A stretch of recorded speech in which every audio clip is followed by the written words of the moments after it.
सोचो, एक ऐसा एनिमे जो सिर्फ जापान में नहीं बल्कि पूरी दुनिया के लोगों को थिएटर तक खींच लाए। इतना पॉपुलर कि इंडिया में लोग सुबह 5 बजे आईमैक्स शो देखने जाएं और हाउसफुल का बोर्ड लगे। इतना बड़ा कि एक पेंडेमिक के बीच हॉलीवुड ब्लॉकबस्टर को पछाड़ दे और ग्लोबल बॉक्स ऑफिस पर नंबर 1 बन जाए। हाँ, ये किसी मार्वल या डीसी मूवी की कहानी नहीं है, ये है डीमन स्लेयर की कहानी। एक मांगा से शुरू होकर ग्लोबल फिनोमेना बनने तक का सफ़र, और आज हम इसी सफ़र को डिटेल में समझेंगे। तैयार रहो, क्योंकि ये जर्नी उतनी ही सिनेमैटिक है जितना डीमन स्लेयर खुद। कहानी शुरू होती है 2016 में, जब कोयोहारू गोतोके ने डीमन स्लेयर मांगा लॉन्च किया। पहली नजर में बस ये एक और डार्क फैंटेसी शोनेन सीरीज थी, तलवारें, डीमंस और एक इमोशनल बैक स्टोरी के साथ। लेकिन जिसने भी ये पढ़ना शुरू किया उसे समझ आ गया कि इसमें कुछ नया है। तांजीरो का कंपैशन और डिटर्मिनेशन, नेजुको का ट्रांसफॉर्मेशन और भाई बहन का रिश्ता, ये सब चीजें दिल तक पहुंच गई। धीरे धीरे मांगा स्टेडी पेस में बढ़ रही थी। लेकिन असली धमाका तब हुआ जब 2019 में एनिमे आया। अप्रैल 2019 तक मांगा की करीब 3.5 मिलियन कॉपीज बिकी थी। सितंबर तक ये नंबर 12 मिलियन हो गया और दिसंबर तक 25 मिलियन, और 2020 तक पहुंचते पहुंचते ये आंकड़ा 120 मिलियन से ऊपर चला गया। यानी एनिमे लिटरली रॉकेट बूस्टर बन गया। और फिर आया कोविड का दौर। लोग घरों में फंसे थे, थिएटर बंद थे और सबका एंटरटेनमेंट स्क्रीन तक सीमित हो गया। डीमन स्लेयर ने उसी वक्त सबके दिल में जगह बना ली। 2020 में अकेले 82 मिलियन कॉपीज बिकी, जो इंडस्ट्री को हिला देने वाला रिकॉर्ड था। और उसी साल आई म्यूगेन ट्रेन, जिसने पेंडेमिक के बावजूद दुनिया भर के बॉक्स ऑफिस पर कब्जा कर लिया। सोचिए, जब हॉलीवुड की ब्लॉकबस्टर तक अटक रही थी, तब एक एनिमे मूवी ग्लोबल नंबर 1 बन गई। आज 2025 में मांगा का सर्कुलेशन 220 मिलियन से ज़्यादा हो चुका है और ये बेस्ट सेलिंग मांगास की टॉप लिस्ट में शामिल हो गया है। अब रिकॉर्ड्स की बात करें तो म्यूगेन ट्रेन ने अकेले वर्ल्ड वाइड $500 मिलियन से ज़्यादा का कलेक्शन किया था।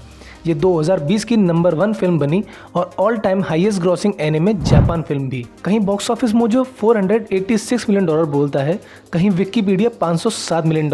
बट ऑनेस्टली दोनों ही नंबर सुन के आम इंसान बोलेगा ये सब मेरे बैंक बैलेंस में कभी नहीं आएंगे। इतिहास का सबसे बड़ा सालाना टोटल्स में से एक। और इंडिया का हाल तो और मजेदार है। 2025 में इन्फिनिटी कासल रिलीज से पहले ही सुबह 5 बजे के आईमैक्स के शो हाउसफुल हो गए हैं और सिर्फ 3 दिन में करीब 5 करोड़ की एडवांस बुकिंग हो गई। सोचो, ये वही देश है जहाँ पे एनिमे को नीचे शौक माना जाता था। अब सवाल है कि इसके पुराने सीजन्स इंडिया में लोग कहाँ देखें, तो जवाब आसान है। नेटफ्लिक्स और क्रंचीरोल दोनों पर डीमन स्लेयर अवेलेबल है, सब और डब दोनों ऑप्शंस में। जियो हॉटस्टार पर भी डीमन स्लेयर हिंदी ट्रैक के साथ लिस्टेड है, यानी आप चाहें तो सबटाइटल के साथ देखें या चाहें तो हिंदी डब वर्जन। हर किसी के लिए रास्ता खुला है। अब एक्सक्यूजेस का टाइम खत्म। जहाँ तक अर्निंग की बात है, टीवी सीरीज की कमाई पब्लिकली नहीं बताई जाती, लेकिन मूवीज के नंबर धमाकेदार हैं। म्यूगेन ट्रेन ने $500 मिलियन से ज़्यादा की कमाई करी।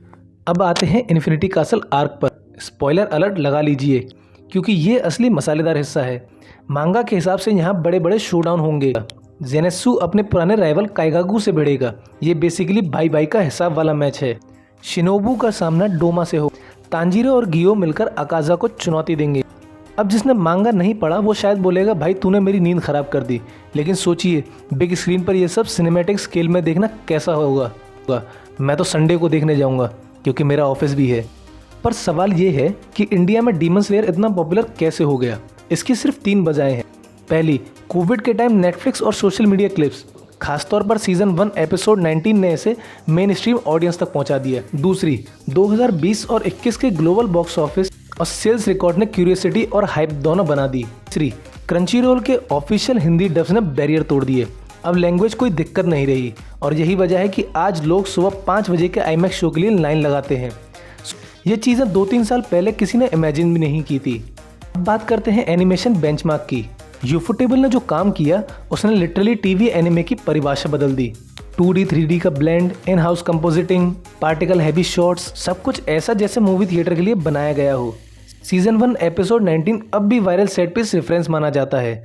हर सीजन के कुछ एपिसोड इतने शानदार होते हैं कि थिएट्रिकल क्वालिटी का इल्यूजन पैदा कर देते हैं।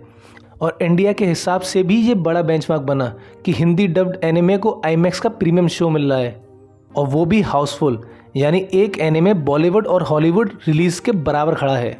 तो भाई डीमन स्लेयर ने साबित किया कि एनिमे सिर्फ नीचे फैनबेस का शौक नहीं है, बल्कि पूरी दुनिया का क्रेज है। अब देखना ये है कि इन्फिनिटी कासल के बाद ये और कौन कौन से रिकॉर्ड तोड़ेगा। तब तक एक ही सलाह है, सांस रोक कर बैठो मत, टोटल कंसंट्रेशन ब्रीथिंग करो।